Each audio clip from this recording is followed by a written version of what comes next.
पढ़ा था बेटा?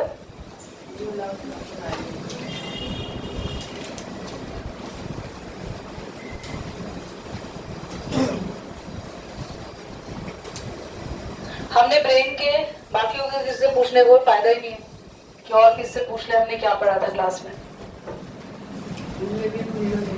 वीडियो देखी थी, बहुत बढ़िया बेटा। ब्रेन के 3 पार्ट्स, वेरी गुड। हमारे पास ब्रेन के 3 पार्ट्स होते हैं, fore brain, mid brain and in brain. पूरी क्लास तुम लोगों ने मेरी खराब कर दी आज, किसी ने कुछ भी नहीं सुनाया except only and only Divyansh, जिसे ऑलमोस्ट सब कुछ आता था।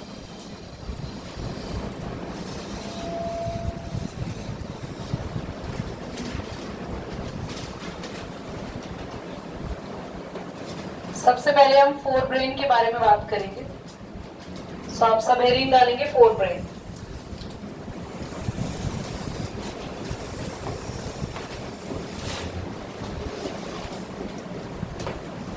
फोर ब्रेन के ब्रैकेट में लिखेंगे सेरिब्रम।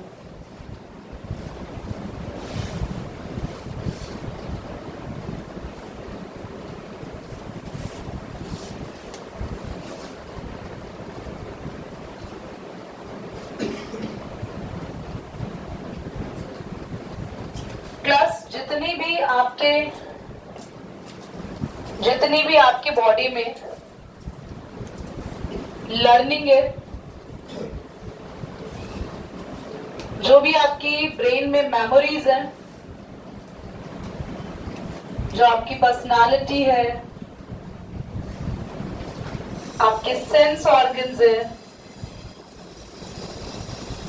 सेंस ऑर्गन्स की जो सेंसिंग पावर है, ये सारी चीजें फोर ब्रेन देखता है। फोर ब्रेन यानी कि cerebrum.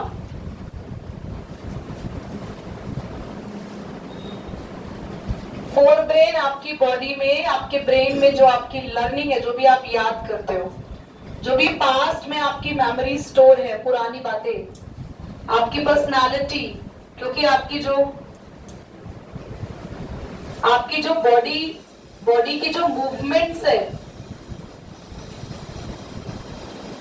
Active body movements specially यही देखता है। तो आप कैसे बात कर रहे हो, आपका जेस्चर कैसा है, आपका वो सब कुछ आपका फोर ब्रेन देखेगा। सेंस ऑर्गन्स की जितनी भी सेंसिंग होती है, यानी टंग का जो टेस्ट करने का समझ है, जो हमारी टंग टेस्ट करती है, उसकी टेस्ट करने की पावर फोर ब्रेन से आती है। जो भी हम देख रहे हैं, हमारी आईज के रिसेप्टर्स फोर ब्रेन को सिग्नल देते हैं। हमारी स्मेल भी फोर ब्रेन को सिग्नल देती है। So here is all the important aspects of the body are being governed by the forebrain. ऐसा क्यों फोर ब्रेन ही इतना कुछ कंट्रोल करता है? क्योंकि फोर ब्रेन में बहुत सारी लोब्स होती हैं, जहां पर सारे के सारे सिग्नल जाते हैं, एक साथ मीट करते हैं, और वो सारे सिग्नल जब एक साथ मीटअप करते हैं तो उनके रिजल्ट से हमारी थिंकिंग बनती है। तो यहाँ पे थिंकिंग हमारे बॉडी में जो भी थॉट्स आते हैं, जो हम सोचते हैं, ये सब कुछ कौन देखता है बच्चों? So who is the main thinking part of the brain? Fore brain. Who is the main learning part of the brain? Who is the main part of the brain where we stored our past information, our memories, is the forebrain. All the sense organs coordinating. Our eye is the signal, goes to the forebrain. Our nose gonna smell something, goes to the forebrain. And everything जो compute होता है forebrain, हमारे ये सारी चीजों को, signals को सोच के जो डिसीजन लेता है, जो थिंकिंग करता है, वो भी हमारे फोर ब्रेन का ही रिजल्ट होता है। अगर आप सामने वाले को सोच के कुछ बोल रहे हैं, that is the result of fore brain. अगर आपने कोई लेसन पढ़ा और उसको पढ़ने के बाद आपके दिमाग में जो थॉट आया, that is the fore brain. Movie को देखने के बाद आपके अंदर जो भी इमोशंस आए, आप गुस्सा हुए, आप रोए, ये सारे के सारे इमोशंस भी हमारे फोर ब्रेन ही देखता है। So forebrain is the major thinking part of the brain. लिया है सारा आपने? नेक्स्ट पर आएंगे। क्लास में इसके बारे में डिटेल में नेक्स्ट में लिखवा दूंगी, आज हम सिर्फ समझ रहे हैं अभी।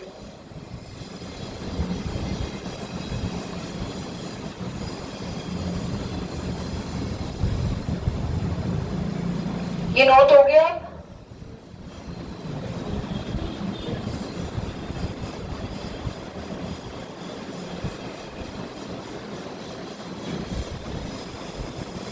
क्लास इसी के साथ साथ और जो भी हमारे वॉलेंट्री एक्शंस हैं,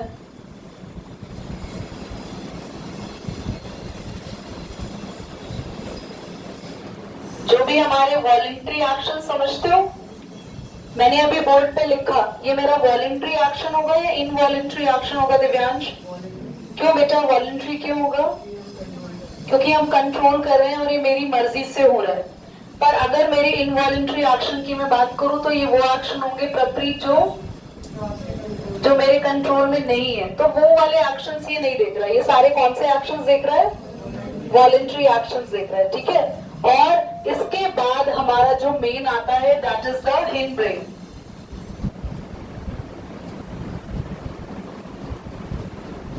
have you noted down all these things? ये रफली नोट कर लो, बाकी मैं लिखवाऊंगी नेक्स्ट क्लास में। पहले मिड ब्रेन लिख ले, क्योंकि हिंड ब्रेन हम लोग लास्ट में हम लोग लिख लेंगे। मिड ब्रेन लिख लो। क्लास मिड ब्रेन ना हमारी जितनी भी नेक मूवमेंट होती है, हमारी जो भी विजुअल रिस्पॉन्स है, ऑडिटरी रिस्पॉन्स है, वो देखो ठीक है, हमारे सेंस ऑर्गन्स में से मेनली टंग और नोज की थिंकिंग ये देखता है, पर आईज और ईयर का मेजर पार्ट कौन जज करता है? Midbrain. Midbrain is going to response to eyes. Eyes में कौन सा रिस्पॉन्स हुआ? फोटो रिसेप्टर्स, या कोई बात नहीं, या विजुअल रिस्पॉन्स कह सकते हैं। और ईयर्स में बोलो बच्चों, फोनो रिसेप्टर्स, या हम कह सकते हैं ऑडिटरी रिस्पॉन्स। ये सब कौन देखता है? Mid brain. बहुत ध्यान से सुन लेना। इसके अलावा कितने बच्चों को रिफ्लेक्स एक्शन याद है? जरा हैंड रेज तो करो। कितने बच्चों को रिफ्लेक्स एक्शन याद होता है जो हम लोगों ने पहले पढ़ा था अभी? बहुत बढ़िया, देख रहे हो, मतलब मेरा डांटना बिल्कुल सही था। क्लास के 3 या 4 बच्चे हैं जिन्हें रिफ्लेक्स सेक्शन पता है। रिद्धि जी, रिफ्लेक्स सेक्शन की क्लास तो आपने अटेंड की थी, क्या होता है वो? बहुत बढ़िया। क्या होता है माही का reflex section?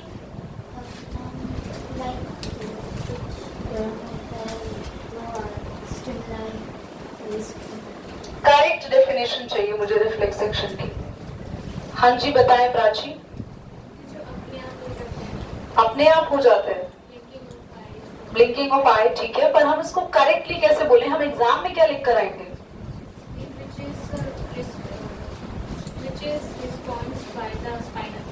The actions which are very quick happens at own, respond by the spinal cord and not even involvement by the thinking of the brain is called the reflex actions. आपको exam में कुछ ऐसा लिख कर आना पड़ेगा जो आपको नंबर मिले, लगे कि क्लास 10th के बच्चे ने लिखा है। तो जितने भी रिफ्लेक्स एक्शंस हैं वो भी कौन देखता है? हमारा, तो हमारे विजुअल रिस्पॉन्स, ऑडिटरी रिस्पॉन्स और सारे हमारे रिफ्लेक्स एक्शंस को कौन देखता है? Mid brain. जल्दी से लिखेंगे, नोट करेंगे, और हम आते हैं हिंड ब्रेन पे। एक बार पॉज कर दो। Now let's talk about hind brain. ध्यान से देखो बच्चों, हिंड ब्रेन कितने पार्ट्स होते हैं हिंड ब्रेन के? आप सबको पता है? Cerebellum, medulla. बहुत ध्यान से सुनना सेरिबेलम के बारे में, पॉन्स और मेड्यूला के बारे में भी बहुत ही क्लियरली यहाँ पर ये चीजें मैं आपको समझाऊंगी। ध्यान से देखो बेटा, जितने भी आपके बॉडी का पोस्चर जो है ना, सो लाइक आप अगर ढंग से सीधे खड़े हैं, आपका जो भी पॉस्चर है वो कौन मेंटेन करता है? जो लोग ड्रिंक करते हैं, ड्रिंकिंग के केस में क्या होता है? देखो आपने most of the time drinking के केस में क्या देखा है, जल्दी बताओ। Listen to me very carefully. आज हम ये पढ़ेंगे कि why the person who usually drinks can not able to walk smoothly. हमने देखा है जनरली जो लोग ज्यादा ड्रिंक कर लेते हैं वो ठीक से चल नहीं पाते हैं, लड़खड़ा कर चलते हैं, गिर जाते हैं। क्यों ऐसा होता है उनकी बॉडी में? बिकॉज उनकी बॉडी में सेरिब्लम रिस्पॉन्स ब्लॉक हो जाता है। ब्रेन के किस पार्ट पर असर पड़ता है ड्रिंकिंग से? सेरिब्लम। तो जब तक उसका असर रहेगा बॉडी पे तब तक आप बॉडी पोस्चर अपना ठीक से नहीं बना पाएंगे। नाउ प्लीज ऐसा ना कहें कि भाई कुछ लोग तो बहुत ही वेल मेंटेन रहते हैं तब भी। तो class depending upon the body, कि आपकी बॉडी पे इमीडिएट इफेक्ट आता है या कुछ टाइम के बाद आता है या कुछ ज्यादा अमाउंट के क्वांटिटी के बाद आता है। सो बॉडी के पोस्चर को मेंटेन रखने का काम किसका होता है? सेरिब्लम के बाद आते हैं पॉन्स पे। तो पॉन्स का काम होता है हमारे बॉडी में रेस्पिरेशन को मेंटेन करना। तो जो सांस ले रहे हैं आप उसका पूरा साइकिल मेंटेन करेगा पॉन्स। मेड्यूला पर आएंगे तो मेड्यूला आपका कॉफिंग, स्नीजिंग, आपके ब्रीदिंग का रेट। रेस्पिरेशन अलग है, ब्रीदिंग अलग है। रेस्पिरेशन का तो मतलब होता है ऑक्सीजन अंदर जाएगा, पूरी बॉडी में जाएगा, बॉडी से वापस आएगा। ब्रीदिंग तो बस सांस लेना देना है, it is just inhalation exhalation. तो ब्रीदिंग कंट्रोल करता है मेड्यूला, पर पूरा रेस्पिरेशन प्रोसेस कंट्रोल करता है। और मेड्यूला में कॉफिंग, स्नीजिंग और बच्चों जितनी भी प्रिसाइज मूवमेंट होती है ना, कुछ बच्चों की हैंडराइटिंग बहुत सुंदर होती है। एक बार ये बनाओ तीनों जल्दी से।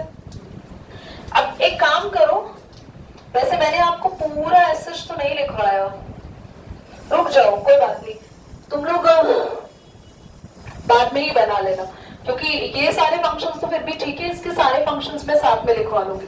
लास्ट के 2 मिनट्स और बहुत ध्यान से सुनेंगे। सबसे पहली चीज हम क्या पढ़ रहे हैं? हिंडब्रेन। हिंडब्रेन में सेरिब्लम क्या कंट्रोल करता है? हमारा बॉडी पोस्चर।